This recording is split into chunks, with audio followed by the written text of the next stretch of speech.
Hello, I'm Craig Constantine. And I'm Kathy Cox. Hi, Kathy. Thank you for joining me this evening. I don't get to do, for those of you listening out in Radio Land, this one might sound a little different because I might be a little more mellow, right, than usual because it's like in the evening. The sun has gone down, and for some reason I'm freezing cold. I don't know why that is. Kathy, thanks for taking the time to join me today. We've had a couple of single serving size little conversations. I think we had a conversation that was centered around, using the community platform. And then, of course, we wound up talking about podcasting. And I think we were in a couple of big Zoom calls. We wound up in little breakout rooms and wound up talking about podcasting. So there's definitely a theme. And your work, it sounds to me like it's more than just work. Like it's a passion, but we'll just call it your work. So your work, um, caring for people and then also helping people who are caring for people. Um, you mentioned to me before we started recording that you felt it would be selfish to not share all the things that you had learned and experienced. And I thought that's a very interesting, like, some people are like, oh, I have this thing, I have to do it. And then they start podcasting and you seem to have found podcasting as a way to serve this calling that you had. So can you talk me through what do you like when you first realized that you needed to share? Was there a particular story that goes with that, or was it just a culmination of you've been thinking about it for a decade? Well, I have been working for a decade as a geriatric nurse, helping people mainly in the community, age and place. I think I wanted to call my podcast Driveway Conversations, but I was afraid nobody would know what it was about because what would happen is I would meet in these homes. And what's really funny, you get the whole family. It's Ah. like a family meeting, Yeah. mom, dad, kids, and the kids are trying to be really tactful because, we're dealing with a lot of personal stuff that they might notice about mom and dad, like odor or, cockroaches in the kitchen or something like that. And so they're like, we want to hire your company. And they want me to explain everything. And then the kids go, hey, can we walk you out to your car? And the next thing I know, we're standing in Oklahoma, either heat, winter, or wind. And they're like, we wanted to ask you some more questions, not in front of mom or dad, Mom or dad. the aging parent. And I'm like, okay. So we're sitting there for like 2 hours and they're just picking my brain. And I could not give them everything that I had experienced in the past 10 years, even in a 2-hour conversation in the driveway. Sure. And I wanted to write, but when I became a nurse 35 years ago, it ruined my writing because nurses write in this very cryptic style because, you got And to you write like, all day. Right. you write all day and it's things like short of breath, patient pale. You don't write in complete sentences. And so anyway, I always thought I'm going to do a blog and I never got around to writing. I'm like, I can surely talk. I know I didn't know much about tech. So when I learned about podcasting and it came across my little Seth Godin email of, hey, we're offering a podcasting class. I was like, oh, Mhm. maybe somebody will teach me about tech because I sure know how to talk. And so the easiest thing for me was host on mic because I had all this stuff in my brain. I could Mm. talk for 10 minutes, edit, publish. And so it did feel like a passion. Like I want to be able to share this information that I have. Like I said, I have aging parents, all my brothers and sisters and everybody. And I just call them up and help them with what I know. And I'm glad to do it. So I thought maybe I can share this more with the world. Now, I don't have thousands of people listening, but I don't really care. My thing is to put it out there. If people find it and listen, that's up to them. Yeah, that's the only attitude that actually works. If you if you try to be focused on the numbers or looking for that external validation, that's a tough gig. Do you, I love the realization that you're describing about the standing in the driveway for 2 hours. I haven't had those conversations around aging in that context, but I know what you mean. Where like somebody follows you out and you're like, whoop, this is going to take a while we talk about all the stuff that we couldn't talk about in the inside. And there also seems to be a certain kind of comfort And this is kind of a question I'm wondering, a certain kind of comfort that somebody could get by listening to you, like specifically you, like this was that nice person who I talked to, a week ago. And now I can hear that same person talking about something that I didn't get a chance to talk to her about when she was here. And maybe it helps me, whoa, that actually raises this issue. And then when you do see them, they can talk to you about that. So I'm wondering about this, like, increased continuity of care that you can provide because you're actually kind of still there for them, even though you're not. Have you thought about that? Is that a thing, or am I way off base? Well, I'm not exactly sure where you're going. One of the things that I really wanted to do was create, in some ways, a library of topics. So if someone's dealing with driving, I can say, hey, here's my podcast. Go listen to the 10-minute one about driving. So I really wasn't saying, you got to listen to every single podcast from beginning to end. I really Mm, wanted people to look at them. So I'm not this like creative thing when I make a title. It's like, okay, I'm talking about vitamin D, mm, or I'm talking about COVID, or I'm talking about immunization. So if you want to go look Parkinson's. So if you wanted to pick one thing that I know something about, you can kind of go and look it pick up. that topic and listen to it. So that was kind of my goal, was to be able to say, hey, I know I can't give you everything, but here's my podcast of things that I've just learned. I honestly, I do some research to make sure I'm not saying things totally off the wall, but it's more my experience. Like, yeah, I've experienced this, but sometimes I'm also just trying to reassure people. it Sometimes it's just hard what you're dealing with your parents. Mm, Like my dad, he's 90 and he lives alone, and the pandemic got him inside and he's not out with people. And we've all been talking about moving, and this is a big sore subject with older people, is telling them to leave their home and go to a facility. And dad's been really mad about it. And I don't know why I didn't think about it. Then I was like, oh, yeah, there's community centers. So I got him all this directions to community center. He called me today. He goes, I mm. went to the community center. I had lunch. And he goes, on Thursday, they have bingo. He was so excited about bingo. And he was being around people, and I could hear that excitement. He goes, you thought of a really great idea for me. Mm, So it's taken us like 6 months of like, Dad, we'd really like you to be around more people, do this, do that. And I don't want to do all that. I just want to stay home with my cats. And then I was like, oh yeah, now he's like excited because I found the place. But sometimes you're just, it's up and down and back and forth. And so I just want people to understand, sometimes it's hard, sometimes it's emotional, and sometimes you like hit a home run or you hit to first base or something like right. that. I don't know if that makes any sense, but Yeah, and you the don't know hard what you're going to thing, get. Yeah. right, the hard thing about aging in a community is it's not something that there's anybody to go talk to. Your doctor, you can go talk to your doctor about, I've got a sore throat, I've got heart disease, and he's going to manage all that. But you go, well, mom and dad are getting older. Their house isn't the safest. They forget to throw out old food. They get food poisoning, and he's going to look at you like, uh, you And know, yeah, I have a and thing for yeah, food poisoning, right? Here's an emetic, right? yeah. And so there's nobody for people to just go talk to. Sometimes just to talk things out. It's not really a counseling thing. It's just like, are we doing the right thing? What if mom and dad fall? What if I feel good? There's just so many things that people don't Mm, have anybody in the medical field to talk to. So um, I try to be that, but I obviously I'm only one person, and my boss has got to get a profit somewhere. So I stay as long as I can to help people, and she lets me do that, which I'm glad. But we have to yeah, move spend things time along. where it's going to have an outsized benefit, right? That's a Yeah, we got to wise, be able to, pay bills and pay our caregivers and stuff like right? that. And so, You mentioned your boss, and obviously you have coworkers. What sort of feedback have you gotten from them? Maybe like before you started, they're like, "You're going to do what?" And then what's kind of happened now that you're 50 episodes in? Mad props, by the way. 50 episodes is awesome.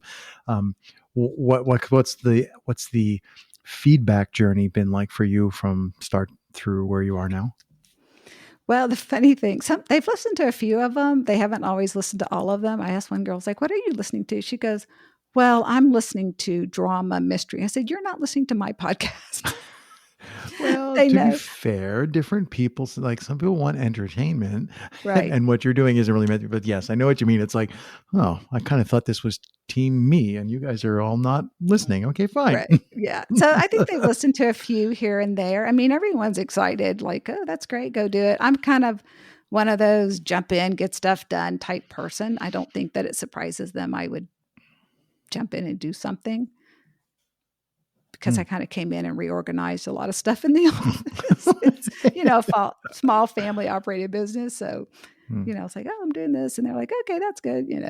But I don't know how many they've listened to. They don't really come back and tell me. And I don't want to be like, you didn't listen to my episode because I know something. I mean, a lot of things they might know and stuff. So Have you, I was going to say roped any of them in, but have you engaged any of them in being on the show? Have you like, because sometimes I've found that people's first experience with being a guest on a podcast, they're very much like, I don't have any idea what this is going to be.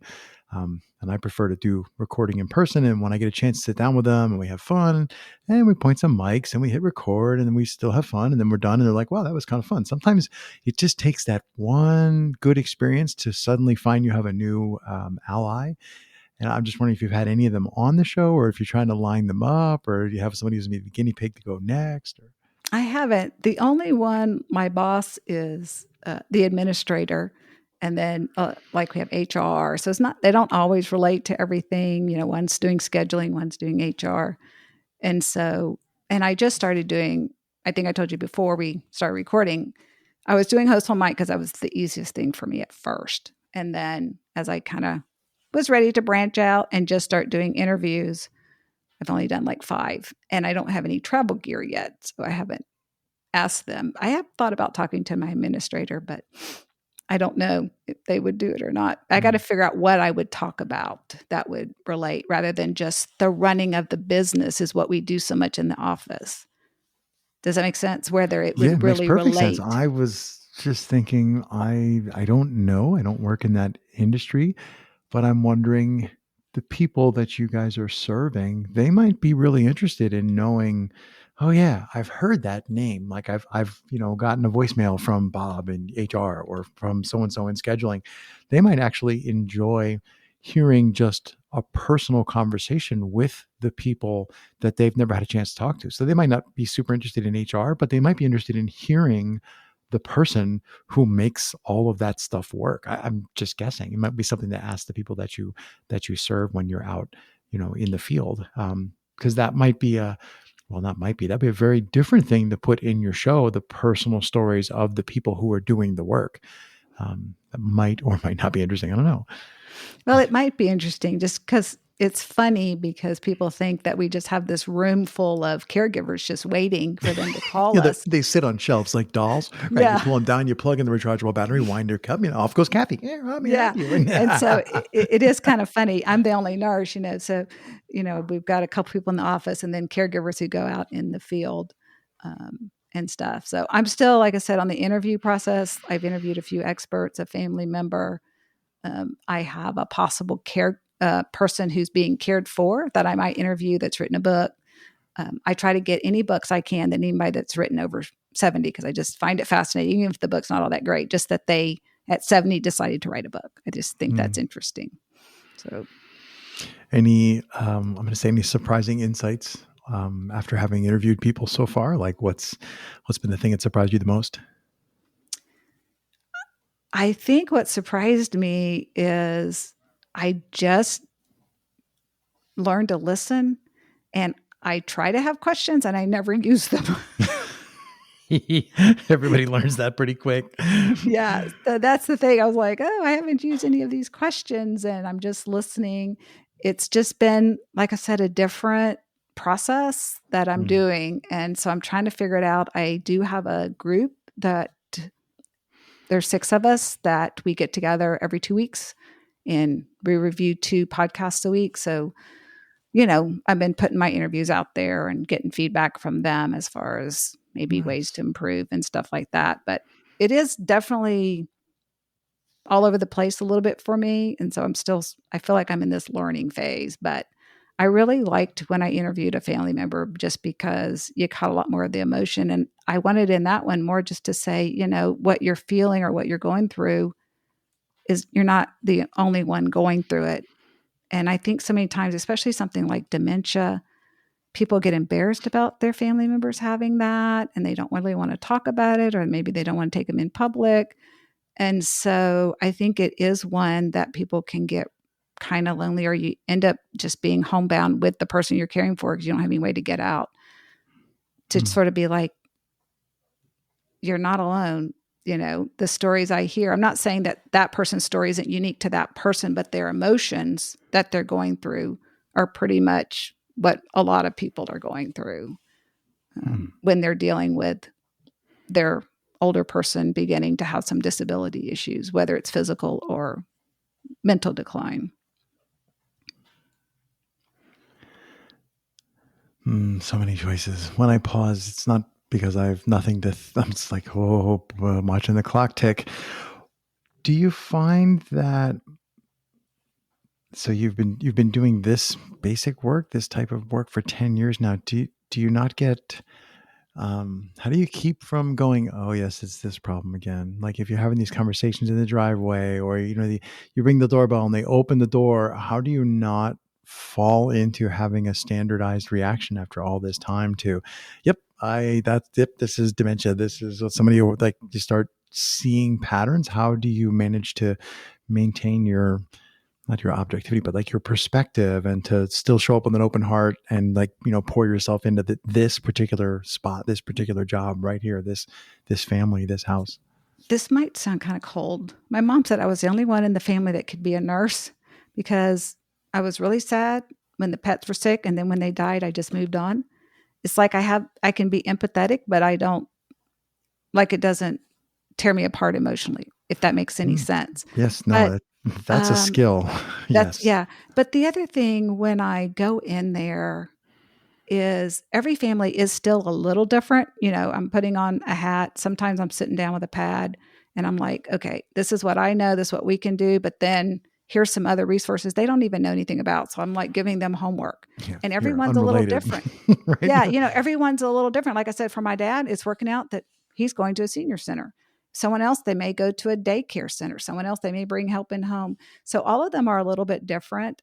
There's every time there's a different family dynamic. Sometimes it's healthy, sometimes it's not Not healthy. healthy. Yeah, sometimes I'm sitting there just praying. I'm like, I do not know what to say. They are arguing around me, and I'm just sitting there. And so everyone's different. But I will tell you, they hug me, they call me their angel. And that is just like, that's just, there's no reward for that. I mean, I would do it for free if I could afford to, Mm. because it's like, just to have somebody, they just like, somebody really heard what I said. I'm trying to talk. I can't find somebody to just sit down and understand it and then give us a little guidance of where do we go next. Because I don't always know every answer, but I'm like, okay, it sounds like maybe you need to talk to a social worker, or maybe you need to go see a physical therapist, or maybe you need to call the Alzheimer's Association. I kind of start pointing them in directions and get them a little further down the path of managing the situation. I don't know if that makes any sense. I think it makes perfect sense. I was Okay. thinking, it sounds to me like your superpower was already listening. Like your superpower was already to be a good listener. So your superpower already was listening. And now when you're trying to interview people, I think you're going to have a good time of it, because that's really the secret sauce in interviewing people, is to be able to listen. And it seems like people are picking up on Kathy as a good listener. So when they tell you a problem or tell you a situation, you're actually able to hear whether or not, is this something that they're asking for a solution? Is this something where they're asking just to be seen and acknowledged? Is this to let them, sound it out? And that's, I don't want to say priceless, but that's rare. That's a commodity that is super helpful, to be able to show up in a space and give that to people. So, Thank you. Well, like I said, that it just, I don't know. It is all different. I like when I do that part. Now, hmm. I don't like dealing with COVID, or all that kind of stuff. Extra technical complications just for Yeah, fun, right? Yes. right. Also, all these Those details. kind of Yeah. things. But being able to I love being in the home, and I've always loved teaching. So podcast to me, when I did Mm, my podcast, I call it Knowledge for Caregivers. I was like, really, I'm a knowledge person. I'm not like this great inspirational person or this great funny person. I can take something really complicated and break it down. I've always been able to do that. So I can say, okay, your family is acting this way because this is the way dementia people act, mm, and break it down and teach them what dementia really is. And then they're like, they're not trying to be mean to you. They're not doing this on purpose, and just, I don't know. That's just very rewarding for me and then you see the light bulb go off. Oh, it's the disease talking and not my real family member, that kind of stuff. mm. Empowering them, yes. Well, Kathy, as much as I hate to say it, I think that's a good place to stop for this evening. Thank Glad you to so hear much that. for taking the time. It was a pleasure to get a chance to sit down and actually, okay, let's record a thing. So thanks for taking the time. You're welcome.